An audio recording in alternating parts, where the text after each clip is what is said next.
우리가 무언가를 배울 때 말이죠. 그 기술 자체에만 막 몰두하는 경우가 많잖아요.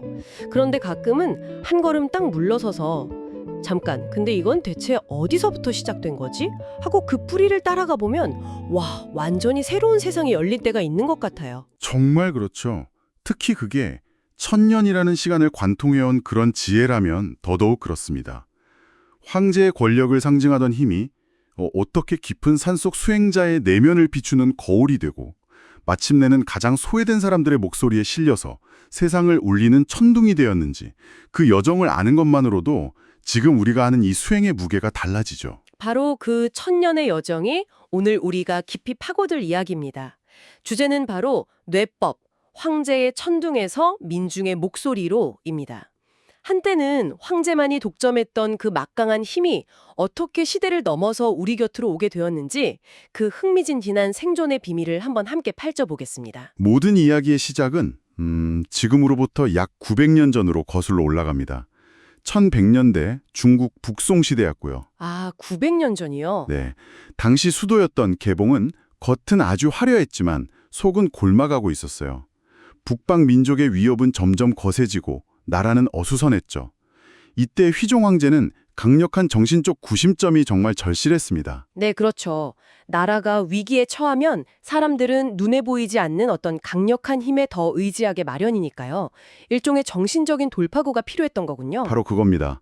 그 불안한 마음을 정확하게 파고든 두 명의 야심찬 도사가 등장해요. 그들은 황제에게 정말 솔깃한 제안을 하죠. 어떤 제안이었나요? 기존 도교 세계관에서 가장 높은 하늘로 알려진 삼청이라는 곳이 있거든요. 네네. 그 위에 아무도 몰랐던 9번째 하늘, 신소천이 존재한다는 겁니다. 새로운 하늘이요? 네. 그리고 더 놀라운 건 황제 폐하가 바로 그 신소천의 주인인 장생대제의 이 땅의 화신이라는 선언이었어요. 와, 이건 정말 대담한데요.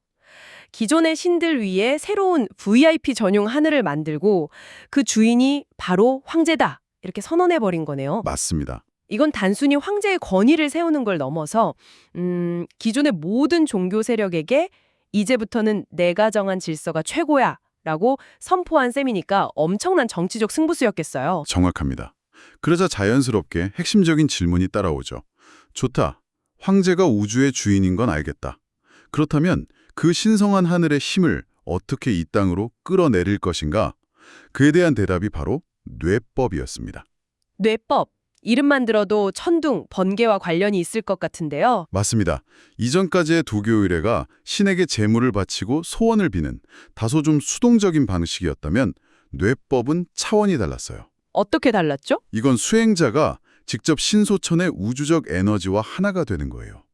그렇게 해서 천둥과 번개를 관장하는 신들, 즉 뇌신들을 직접 호령하고 부려서 사악한 기운을 물리치는 아주 능동적이고 공격적인 방법이었습니다. 신에게 부탁하는 입장에서 신의 힘을 빌려와 직접 집행하는 입장으로 바뀐 거군요. 이건 자칫하면 굉장히 오만하게 보일 수도 있었을 것 같은데요. 신의 영역을 침범한다는 비판은 없었나요? 아, 날카로운 지적이십니다. 물론 그런 시각도 있었겠지만 그들은 황제는 곧 우주의 주인이므로 그의 대리인인 수행자가 그 힘을 집행하는 건 당연하다라는 논리로 이걸 정당화했죠. 이 모든 교리를 집대성한 경전이 바로 옥추보경이고요. 아하. 황제의 전폭적인 지지를 받았으니 정말 화려하고 거대한 스케일로 발전했겠네요. 그랬습니다. 하지만 그 영광은 오래가지 못했죠. 결국 북방의 금나라가 침략해서 북성은 허무하게 멸망하고 이 모든 것을 주도했던 휘종 황제마저 포로로 끌려가면서 국가가 주도하던 뇌법은 하루아침에 기반을 잃고 맙니다. 아, 그렇게 허무하게 역사 속으로 사라져버린 건가요? 황제라는 강력한 후원자가 없어졌으니 당연히 명맥이 끊겼을 것 같은데요. 여기서 바로 첫 번째 위대한 반전, 첫 번째 부활이 일어납니다. 오, 뇌법은 사라지지 않았어요. 남쪽으로 쫓겨 내려간 남송시대에 한 혁명적인 도사가 나타나 뇌법의 패러다임을 완전히 뒤집어 놓습니다. 그는 이렇게 선언했어요. 하늘의 천둥을 부르기 전에 먼저 그대의 몸 안의 천둥부터 다스려야 한다. 내 몸 안의 천둥이라 굉장히 시적인 표현이네요. 그럼 외부의 기상현상을 다루기 전에 먼저 내 안의 분노나 욕망, 두려움 같은 그런 격렬한 감정의 폭풍부터 다스려야 한다. 이런 뜻으로 해석해도 될까요? 바로 그겁니다. 그는 화려한 제단이나 복잡한 주문보다 수행자 내면의 상태가 훨씬 더 중요하다고 본 거죠. 그렇죠. 자기 마음속 폭풍호 하나 제대로 다스리지 못하는 사람이 어떻게 감히 우주의 거대한 힘을 움직일 수 있겠냐는 그런 근본적인 질문을 던진 겁니다. 그래서 뇌법을 내단학이라는 정교한 내면 수련 체계와 결합시켰어요. 아, 내단학이요? 네. 외부의 적을 물리치기 전에 먼저 내 몸 안의 기운을 조화롭게 하고 마음을 고요히 깨어있게 하는 것을 수행의 최우선 과제로 삼은 거죠.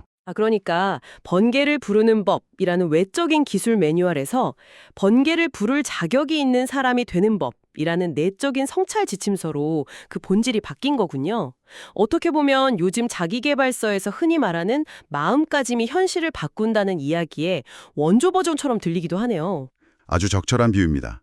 덕분에 옥추보경은 단순한 주술서가 아니라 자신의 마음을 닦아 우주와 공명하는 깊이 있는 수행 지침서로 거듭날 수 있었습니다. 이렇게 내면 수련과 결합하면서 뇌법은 황제의 궁궐을 떠나서도 살아남을 수 있는 훨씬 더 깊고 개인적인 차원의 수행법으로 진화하게 된 거죠. 그렇게 내적으로 더 단단하게 완성된 텍스트가 국경을 넘어 다른 문화권인 한반도로 들어왔을 때 어떤 식으로 또 변화를 겪게 될지 정말 궁금해지는데요. 네, 그리고 원나라 시대를 거치면서 3명의 위대한 스승이 각각 역사, 실천, 이론에 대한 주석을 더하면서 마침내 완벽한 체계를 갖춘 옥추경 집주가 완성됩니다. 그리고 이 경전이 고려 말에서 조선 초즈음에 우리나라로 들어오게 돼요. 한국에서는 어떻게 받아들여졌나요? 중국과는 상황이 많이 달랐을 텐데요. 놀랍게도 조선에서 옥추보경은 국가가 공인한 공식 경전의 지위를 누렸습니다. 공식 경전이요? 네, 소격서라는 기관이 있었는데 국가의 도교 의례를 총괄하는 곳이었어요. 바로 이 소격서의 핵심 경전이 옥추보경이었고 왕실의 안녕이나 가뭄해소 같은 국가적인 대소사를 해결하기 위해 나라에서 직접 뇌법 의례를 거행했습니다. 잠깐만요. 그럼 국가기관에서 공식적으로 뇌법을 사용했다는 거군요. 그뿐만이 아닙니다. 네. 심지어 소격서 관리를 뽑는 시험 과목이기도 했습니다. 시험 과목이었다고요. 그게 정말 가능한가요? 도술이나 신비주의적인 의례를 국가가 공식 학문으로 인정하고 그걸로 관리를 뽑았다는 건데 당시 성리학의 나라였던 조선의 분위기와는 상당히 이질적으로 느껴지거든요. 어떻게 그게 가능했죠? 아주 정확한 지적입니다. 바로 그 점이 정말 흥미로운 부분이죠. 당연히 성리학자들은 요사스러운 잡학이라며 극심하게 반대했습니다. 그랬겠죠. 하지만 왕실 입장에서는 달랐어요. 성리학은 이상적인 통치 철학을 제공했지만 당장 닥친 가뭄이나 역병 같은 재난 앞에서 실질적인 해결책을 주지는 못했거든요. 왕실은 백성들의 불안을 잠재우고 왕실의 권위를 세울 실질적인 힘이 필요했고 뇌법은 그에 대한 아주 매력적인 대안이었던 겁니다.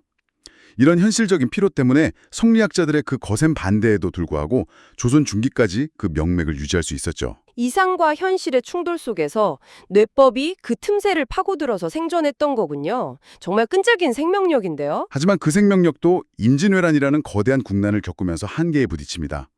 전쟁으로 나라 재정이 바닥나자 성리학자들은 소격서가 쓸데없이 예산만 낭비한다며 폐지를 주장했고 결국 소격서는 역사 속으로 사라집니다. 국가 의례로서의 뇌법은 그렇게 두 번째 죽음을 맞이하게 되죠. 황제에 이어서 왕실이라는 두 번째 후원자마저 잃었으니 이번의 말로 정말 사라질 위기였을 것 같은데요. 여기서 바로 두 번째 위대한 부활이 일어납니다. 또요? 네, 궁궐에서 나온 옥추보경은 더 이상 갈 곳이 없었어요. 그런데 이 경전이 흘러들어간 곳이 아주 의외의 장소였습니다. 바로 사회 가장 낮은 곳, 앞을 보지 못하는 맹인 독경사, 즉 판수들의 손에 들어가게 된 겁니다. 왜 하필 그들이었을까요? 학식 높은 유학자나 다른 수행자들도 있었을 텐데 왜 앞을 보지 못하는 이들이 그 명맥을 잇게 된 거죠? 옥추보경 사문에 이런 구절이 있습니다. 하늘은 말이 없으므로 천둥으로 그 말을 대신한다. 네. 한국의 판수들은 이 구절을 자신들의 방식으로 아주 창의적으로 재해석했습니다. 그들은 이렇게 생각했어요. 보이지 않는 하늘이 천둥으로 말한다면 앞을 보지 못하는 내가 경을 읽는 이 목소리야말로 하늘의 천둥 그 자체가 아니겠는가? 와, 이건 정말 엄청난 발상의 전환인데요. 그렇죠. 그들에게 뇌법은 더 이상 복잡한 재단이나 의식이 필요 없었습니다. 그저 북을 두드리고 온몸으로 절규하듯 정을 외는 그 행위 자체가 사악한 귀신에게 천둥벼락을 내리는 것이라고 믿었던 겁니다. 아, 그래서 옥추보경은 귀신의 뼈를 녹이는 경전이라 불리면서 민간에 깊숙이 뿌리내리게 됩니다. 정말 드라마틱하네요. 황제의 절대 권력을 상징하던 힘이 이제는 사회에서 가장 약하고 소외된 사람들의 목소리를 통해 가장 강력한 힘으로 다시 태어났다는 거잖아요. 이건 마치 국가기관이 독점하던 최고급 기술이 오픈소스가 되어서 가장 평범한 사람들이 그걸 자기만의 방식으로 활용해서 세상을 바꾸는 그런 이야기 같아요. 맞습니다. 북송 황제의 재단에서 시작해서 남송도사의 깊은 산중을 거쳐 조선의 궁궐을 지나 마침내 민간 맹인들의 목소리로 이어진 천년의 여정. 보시다시피 그 형태는 시대와 환경에 따라 끊임없이 바뀌었지만 그 핵심은 단 한 번도 변하지 않았습니다. 그렇다면 그 핵심이 대체 무엇이었을까요? 수많은 사상과 기술들이 명멸해간 그 기나긴 시간 속에서 뇌법이 이토록 끈질기게 살아남을 수 있었던 근본적인 이유는 뭐라고 봐야 할까요? 많은 사람들이 그 이유를 효과가 있었기 때문이라고 단순하게 말하지만 저는 조금 다르게 봅니다. 어떻게 보시나요? 뇌법이 천년을 살아남은 건 시대가 던지는 가장 절박한 질문에 항상 답을 내놓았기 때문입니다. 황제에게는 어떻게 흩어진 민심을 하나로 모을 것인가에 대한 답을, 수행자에게는 어떻게 내 안에 끝없는 혼돈을 잠재울 것인가에 대한 답을, 그리고 가장 소외된 이들에게는 어떻게 목소리만으로 세상의 부조리에 맞설 것인가에 대한 답을 주었죠. 그러니까 단순히 귀신을 쫓는 기술이 아니라 그 이상의 의미가 있었다는 거군요. 그렇습니다. 뇌법의 진짜 본질은 천동을 부르는 신비한 기술이 아니었습니다.